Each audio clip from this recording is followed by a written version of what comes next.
Pode ser. Pode ser. A gente vai começar a apresentar o relatório, esse como parte da primeira avaliação da disciplina Química Analítica Qualitativa Experimental, representando a equipe 2, a Luana Silva vai apresentar o trabalho sobre os experimentos sobre identificação de cátions do grupo 1 e a máquina analítica de cátions do grupo 1. Fica à vontade, dona Luana.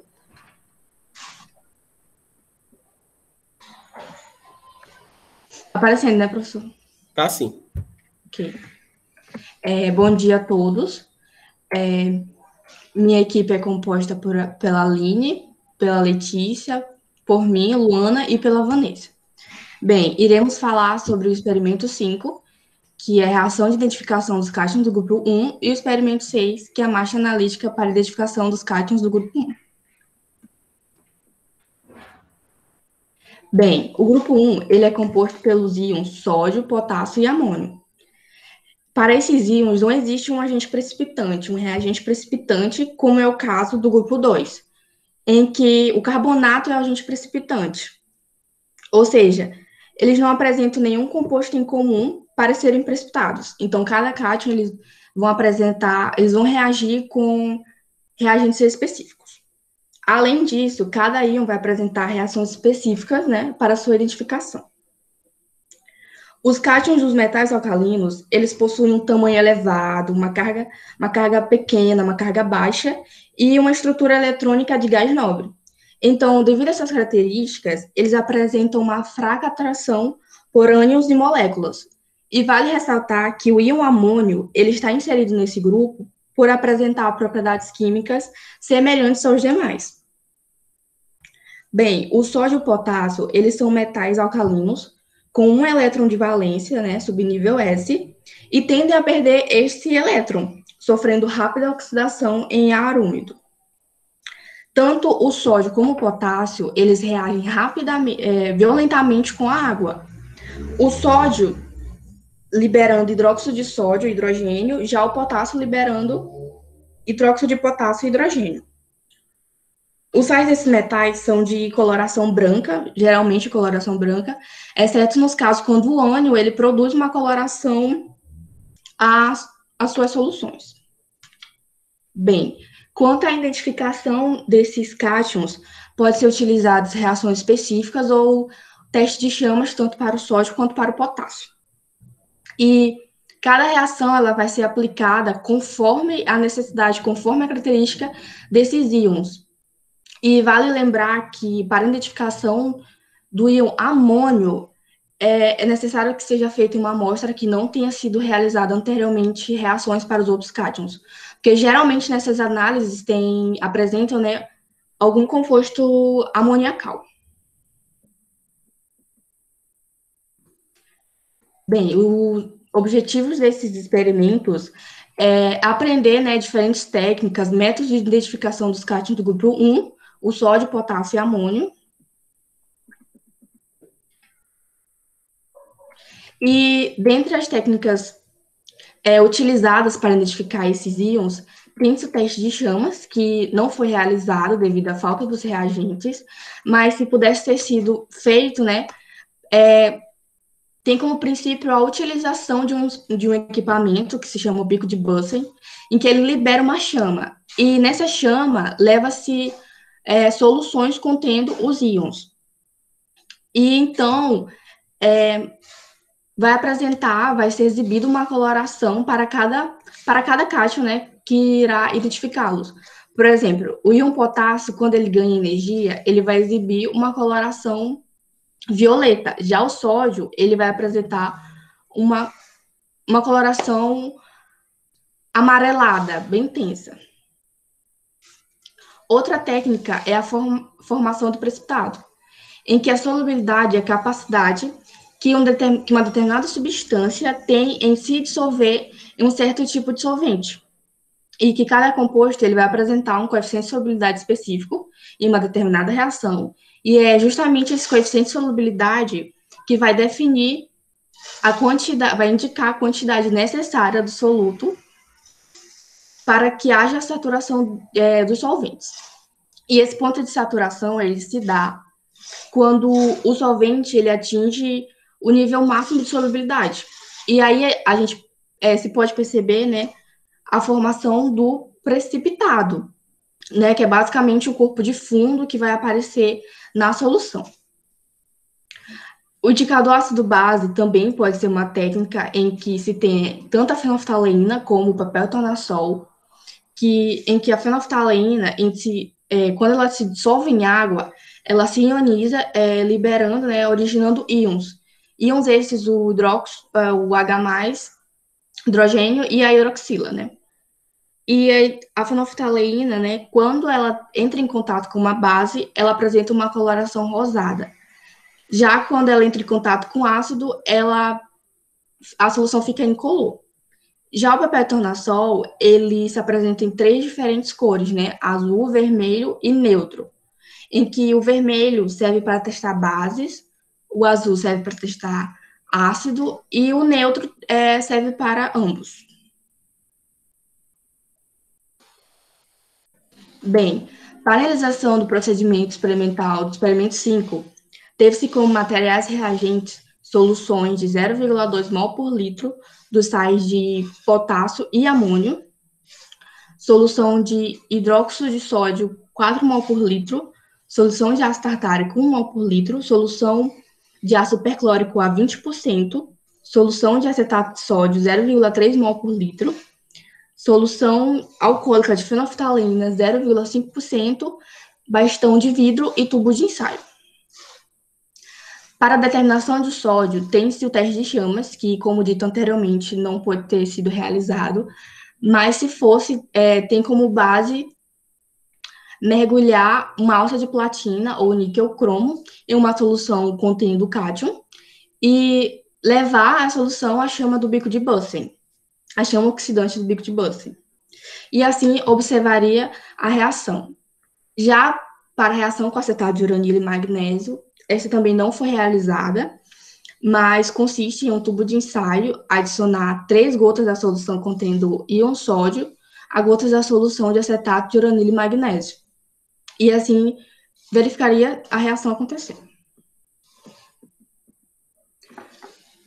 Para a determinação do potássio, fez-se a reação com ácido tartárico, em que em um tubo de ensaio adicionou-se 3 gotas da solução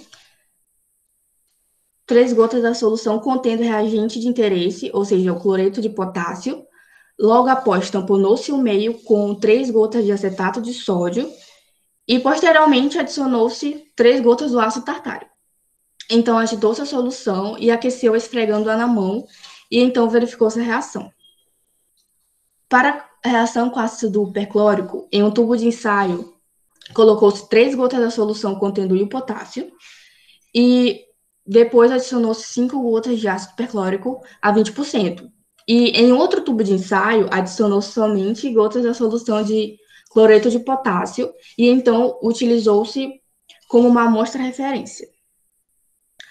Para a reação com cobalto nitrito de sódio, esta não foi realizada, porém consiste em um tubo de ensaio reagir uma gota da solução contendo cátion com uma gota da solução de cobalto nitrito de sódio. Já o teste de chamas, ele também não foi realizado, mas ele segue a mesma linha do teste de chama de sódio, todavia, claro, envolvendo soluções contendo o íon potássio.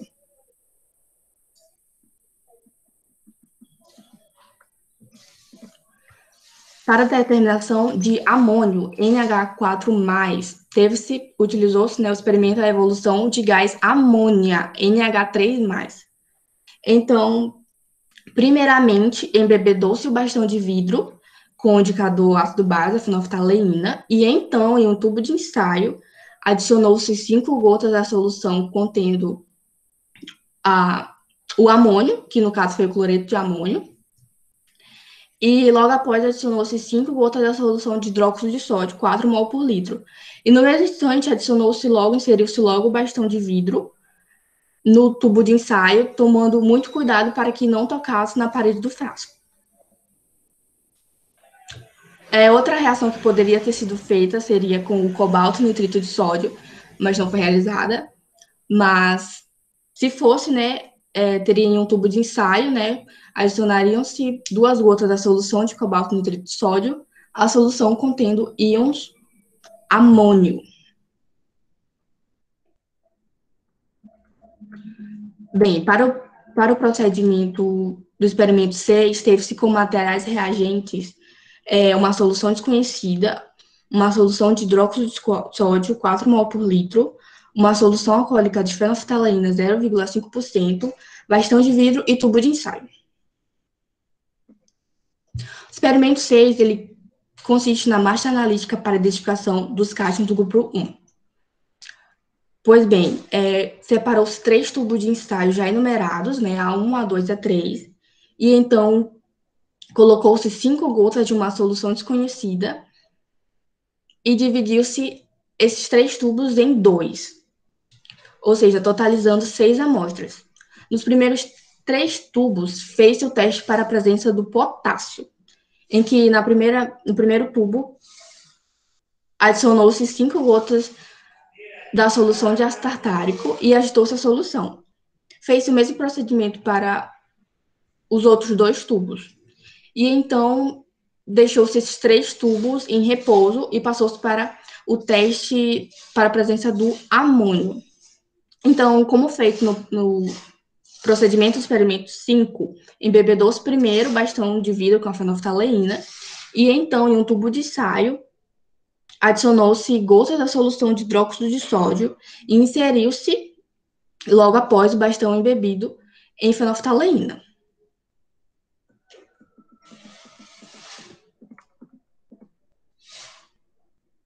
Bem, para os resultados das discussões do experimento 5, para a determinação do sódio, como dito, não foi feito, mas o teste de chamas, ao mergulhar a alça de platina, ou níquel cromo, na solução contendo cátion, levaria-se a chama oxidante do bico de Bunsen.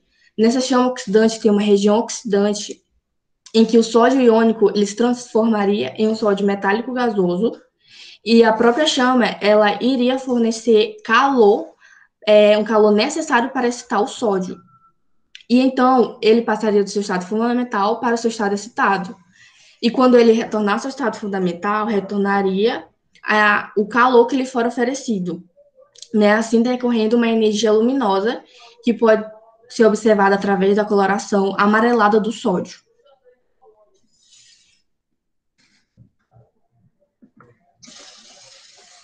Para a reação com acetato de uranilo e magnésio, perceberia-se, né, se tivesse sido feita uma formação de precipitado, um precipitado amarelo, né, que comprovaria a presença do sódio. Então, para esta reação, tem-se como interferentes os íons H+, K+, lítio+, prata+, mercúrio 2+, e estrôncio 2+, formando precipitado do PO4 3-, AsO4 3- e hidroxila-, além de outros ânions formam precipitados com íon uranila.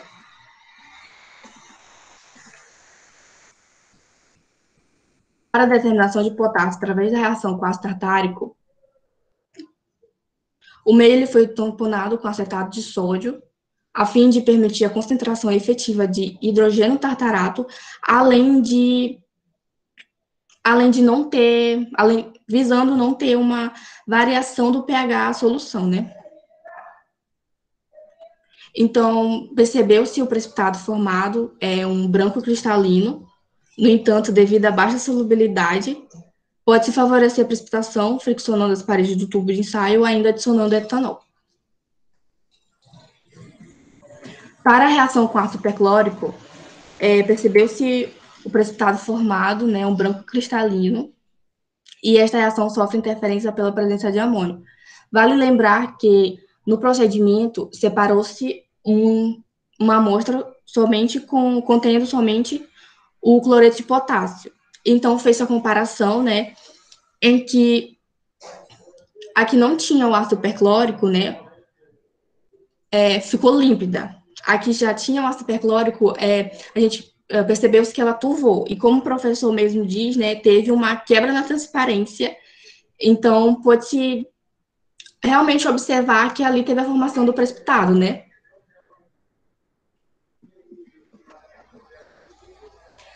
Para a reação com cobalto e nitrito de sódio, após a reação realizada, observou-se a formação de um precipitado amarelo de cobalto e nitrito de potássio. O íon amônio interfere pela formação de precipitado, e íon H+, decompõe o nitrito em óxido nítrico e nitrato. Para o teste de chamas, após a realização do teste, observou-se que a presença de sódio pode mascarar a presença de potássio, então recomenda-se utilizar um vidro azul de cobalto para filtrar a coloração amarelada do sódio. E o teste de chamas, ele também é parecido, né, com o teste de chamas do sódio, em que o potássio, ele inicialmente está na sua forma de cátion, e na região oxidante ele passa para a sua forma de átomo.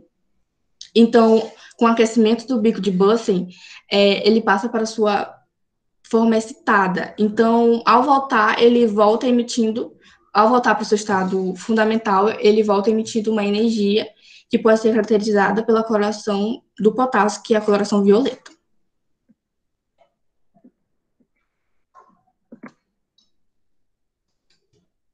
Para a determinação de amônio, né, a partir da realização, através da evolução de gás de amônia, a partir da reação realizada, pôde-se observar o desprendimento do gás com odor característico de amônia, o que comprovou a presença de íons amônio na amostra original. Bem, para essa determinação, a princípio, determina-se o cátion, faz com que o cátion ele vire um gás, e assim determina-se esse gás na sua transformação em uma base. Então, separou-se, né, primeiramente, o bastão embebido de fenolftalina, a fim de não perder nenhuma molécula de gás e conseguir identificá-lo. Então, depois de umedecer a ponta do bastão, e adicionar-se a solução contendo as gotas de hidróxido de sódio e as gotas do cloreto de amônio, observou-se, né, a coloração rosa da fenolftaleína, que confirmou a evolução de amônia. Então, a partir do hidróxido de sódio, tem-se a formação, tem-se a liberação da amônia. E a amônia, ela entrando em contato com a água, ela vai formar o hidróxido de amônio. E o hidróxido de amônio, ele é uma base. Então, ele entrando em contato com o indicador, a base da fenolftaleína, vai apresentar uma coloração rosa. E, além da fenolftaleína, pode-se utilizar o papel de tornassol. É um papel de tornassol vermelho, que é justamente para testar uma base, né? Então, pegaria o papel de tornassol vermelho, molhado com água destilada, e colocaria na boca do tubo, tendo cuidado para não tocar, né, na parede do frasco, ou então não colocar muito dentro, porque pode espirrar a solução, né, e ter um falso positivo. Então, a evaporação da amônia, ela atingiria o papel de tornassol e assim identificaria uma reação inversa, que é justamente, né, que o gás amônia reagiria com a água formando hidróxido de amônio. E então o papel de tornassol vermelho mudaria para uma coloração azulada, né? Ou seja, confirmando ali a presença do amônio. Bem, para a reação com cobalto e nitrito de sódio, observou-se a formação de precipitado. Observaria-se a formação de precipitado, caso fosse feito, um precipitado amarelo, idêntico ao formado com o potássio.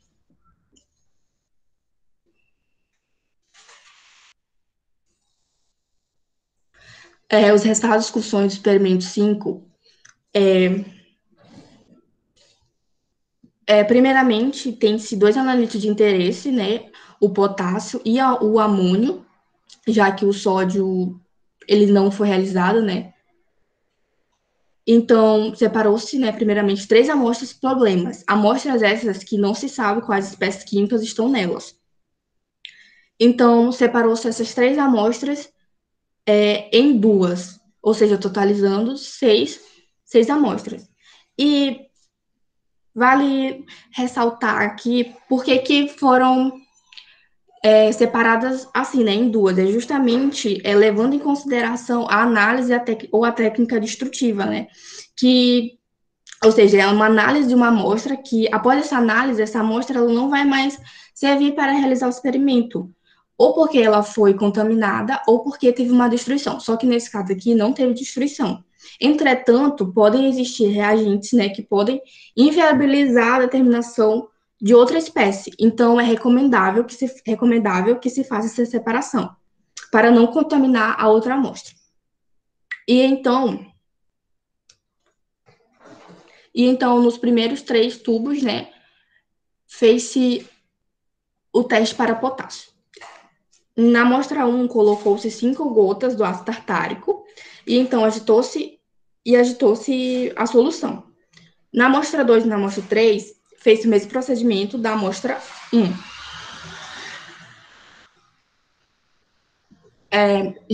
Porém, na amostra 1, após ter feito preparada a reação, percebeu-se que teve a formação de cristais.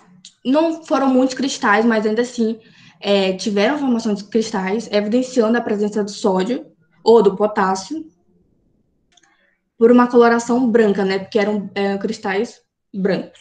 Na amostra 2, houve formação de cristais em uma quantidade menor ainda do que a amostra 1. Mas ainda assim, né, teve a precipitação, observou-se a precipitação. Já na amostra 3, não se observou a formação de precipitado, não se observou a formação de cristais circulando, né, na solução, ou seja, não constatou-se a presença do potássio. Uma observação para a reação com ácido tartárico é que pode ter uma demora nessa reação, né, para a formação de cristais. Então, para acelerar o processo, né, pode esfregar a solução na mão, né, para aquecê-la, ou então adicionar gotas de álcool etílico, ou então esperar mesmo, né?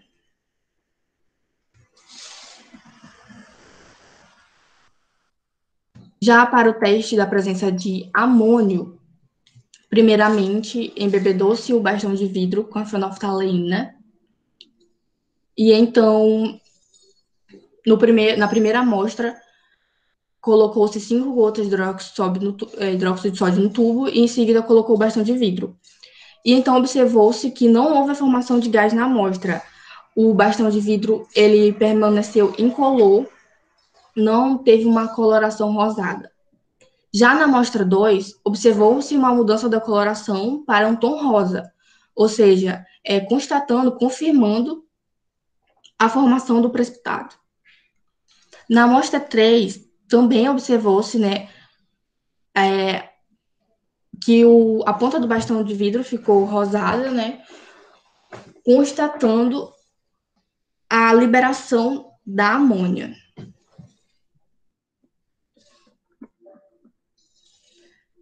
Por fim, com a realização dos experimentos, foi possível identificar os cátions presentes em cada amostra a partir das suas reações específicas. Além disso, constatou-se que a análise qualitativa ela dá uma visão geral do que se está analisando, do que se está separando. Além disso, em suma, esses testes realizados, eles foram muito importantes, né, porque eles proporcionaram uma ampla visão do que realmente é aquilo que a química analítica qualitativa trabalha, né, qual é o principal foco dela.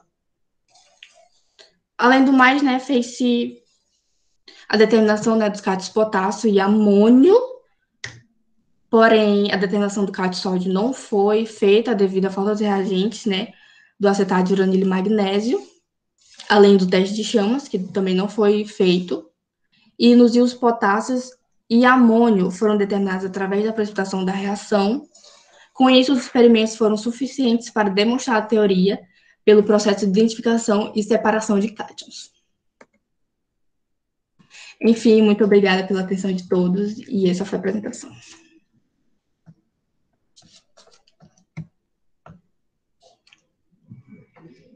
Pode parar para sua apresentação?